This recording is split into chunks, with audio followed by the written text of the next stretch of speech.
Добър ден на всички. Отново от село Кардам, община Попово, област Търговище. Довършихме сондажчето, очистихме го, направихме ерлифта. Сондажа стана 15 метра и половина и водния сток е около 6-7 метра. Това е нашия клиент. Той може да ви каже ни как сме си свършили работата и как стоят нещата. На практика работата е свършена професионално, подчертавам.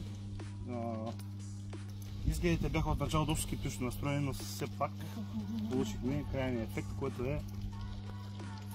е постижим и доста вода изкарахме, което не очаквах.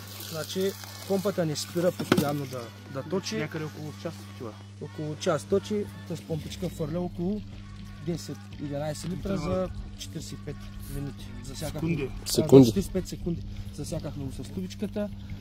Който има интерес, може да се свържи с нас на 089 200 3766.